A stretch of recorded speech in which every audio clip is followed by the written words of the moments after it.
Welcome to Davos Technology. In today's video, I'll show you how to clone a virtual machine in VMware Workstation step by step. Whether you are a beginner or an expert, cloning virtual machines is a powerful feature to save time and streamline your work.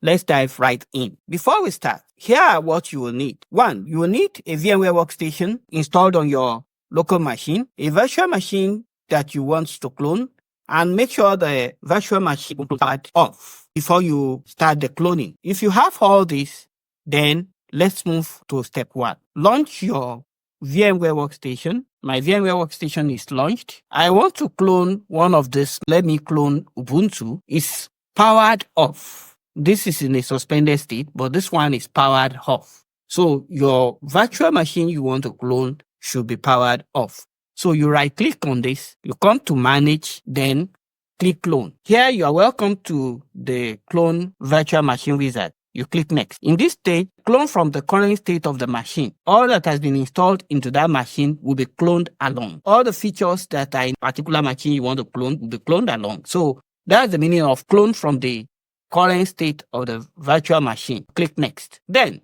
here, you can either create a link clone or a full clone. A link clone is a reference to the original virtual machine and requires less disk space. However, it's directly linked to the original virtual machine. It's not independent of the machine. If you disable or you delete the original virtual machine, the cloned virtual machine will also be affected. The second option, which is create a full clone. A full clone is complete copy of the original virtual machine at its current state. The virtual machine is fully independent, unlike the linked clone virtual machine.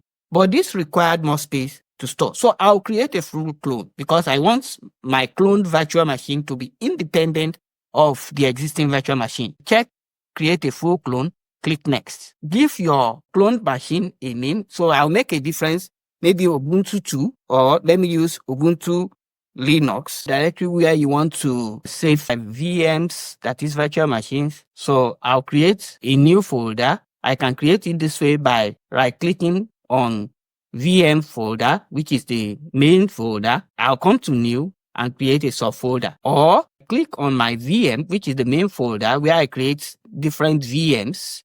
Then I'll make a subfolder. I will name it. So I'll name the virtual machine that I want to save in this directory, same as the name which I use for the virtual machine. Click OK. You can see the virtual machine name is Ubuntu Linux 2 and the location is this. Once the location is correct, you click finish. The cloning has started. It may take some time. Just relax while it finishes the process for you. The following steps have been completed: preparing clone operation, creating full clone, and done. Click close. You will now see the new virtual machine which you have cloned in the library here. The new virtual machine which you have just cloned is now appearing in. It has all features of the virtual machine. For verification, let's power on the original machine here, then power on the cloned machine, which is Ubuntu Linux 2. Then we'll compare. Now, the first thing you'll notice is I did not put password in the cloned machine because it's not a fresh installation. This is the original machine. That's the password. I'll put the same password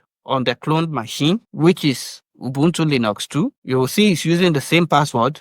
This is to confirm that the features are adequately replicated. I have opened the terminal in the original machine, enabled copy and paste in the original machine.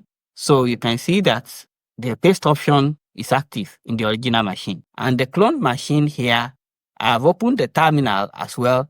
And you can see the paste option is also active. That implies that all that were in the original machine have been adequately replicated in the new cloned machine. If anything was installed in Ubuntu, it will also be installed in. But one thing I want you to know is they are independent because it's a full clone. For you to see that they are independent. I want to delete the Ubuntu machine. You go to the Ubuntu machine here, right click on it, come to manage, delete from disk. That is, I'm deleting entirely, even from my local machine. That is the original machine which I have deleted. You can see that I can still power on the cloned machine irrespective of the fact that I deleted the original machine. If I had used the linked option, immediately I deleted the original machine, which was Ubuntu. This Ubuntu Linux machine, which is the clone of the original machine, will not be active, it will be deleted as well because they are linked together. But using a full clone, you can delete the original machine while you continue with the new one. So I will put the password of the original machine and you can see that it accepted it. So that's the benefit of using a full clone rather than the linked clone. But here are the quick tips which you need to know. You should always ensure you have enough space in your local machine, that is in your C drive, before cloning. The second one is you update the MAC address and host name of the cloned virtual machine to avoid conflict. That's the tutorial for cloning of virtual machines in VMware Workstation. Now you know how to clone virtual machines in VMware Workstation like a pro. If you found this video helpful, don't forget to hit the like button and subscribe to Davos Technology for more tech tips and tutorials.